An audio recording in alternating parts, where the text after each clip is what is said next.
Hey, hi, how you doing? So I have some questions for you. What about workplace incidents? Are they not going down? Maybe they're even climbing and no improvement whatsoever. What about your inspections? Are they revealing non-compliance issues or other assorted deficiencies? Is there a lack of awareness or even for that matter, consideration for safety in the workplace, both from the top down and bottom up?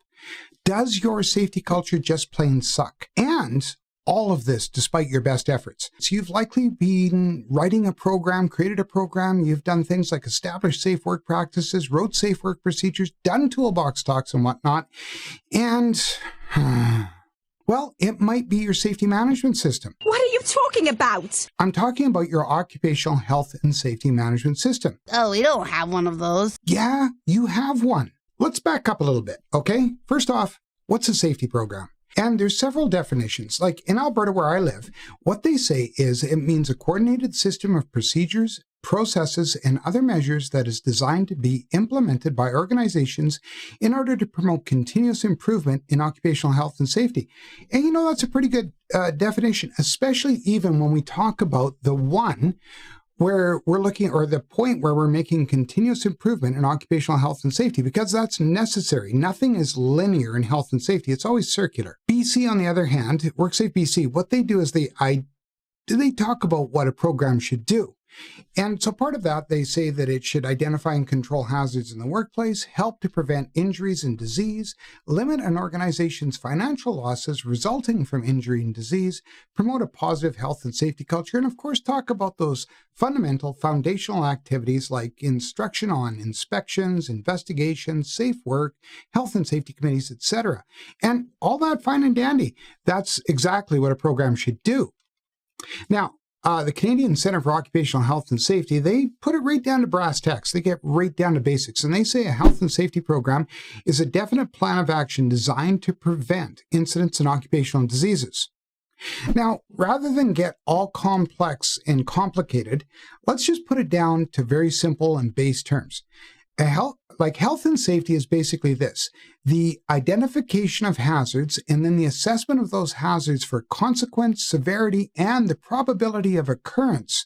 And then taking all of that information, implementing controls to either eliminate that risk whatsoever or significantly reduce it so work can continue safely. Now, a health and safety program is basically guidance on performing the duties and tasks to fulfill that hazard identification, assessment, and control process so that work can be performed safely. Great. So, got a program figured out. What is a health and safety management system?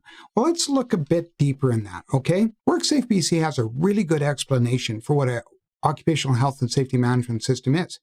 They say that an occupational health and safety management system encompasses more than just your health and safety program.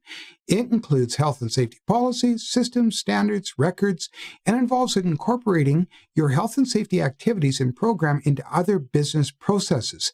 Having an effective management system improves your ability to continuously identify hazards and control risks in your workplace. And you know what? That's a really good explanation for it, but let's look at it from a different perspective. Another one. Now, the FAA in the United States says it really and explains it really well. What they say is a safety management system introduces an evolutionary process in system safety and safety management. A safety management system is a structured process that obligates organizations to manage safety with the same level of priority that other core business processes are managed. Now, the key point there is with the same level of priority that other core business processes are managed. So essentially, if you look at it this way, a safety management system or an occupational health and safety management system is an organic entity within your organization, and it focuses on safety interoperability of each of your corporate or business systems and how that interoperability and interaction with safety functions. Really and truthfully, when you look at it, imagine it like your body. Your body is made up of several different systems. You have your cardiovascular system, your neurological system, your respiratory system, your musculoskeletal systems. And you know what? If any one of those is out of sorts, it throws the whole body out of sorts and you're unhealthy. So the reason, well, your safety things might be sucking, it might be a safety system program. You still lost? Well, let me give you an example here. Let's talk about something that, well, I've seen it time and time again in organizations.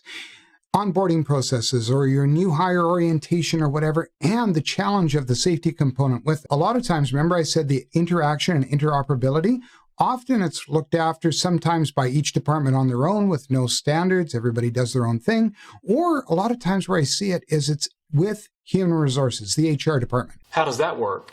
A lot of times there's competing interests, like, things like diversity and inclusion are on the forefront, privacy, conflict of interest, and of course, getting all of your tax forms and whatnot filled out. Now, I'm not saying any of those aren't important, but where does safety fit in? Now, recall what I said, it's organic, right? Growing, shifting, adapting. All the systems have to work together, kind of like your body. So if you have a problem in your worksite investigations or showing up that workers are getting injured, or your inspections show that they're not complying with safety processes, I'm talking about new workers now, well, there might be a reason. So look at that interaction with HR and how there might be competing interests with health and safety. It's also interoperability and interaction with all of the other systems. Everything has to work together for safety. So I've talked about human resources or HR. Okay, there's administration. What about how the executive interacts? What about their attitude towards health and safety? What about operations? And I'm talking about, the facilities management, how the building or buildings or assets are run. So the operations sector. What about support services? The janitorial or maybe food services or all of that combined? Depending on the dynamics of your workplace, there could be other things. There could be sales, there could be service, there could be the warehousing department, all sorts of different departments, and how do they interact with health and safety, and how is health and safety part of their business processes? So what I'm doing is I'm starting a new series. I want to work on and walk through the health and safety management system, the different components, the hiccups, the hindrances, what works well, what doesn't, and what some best practices look like.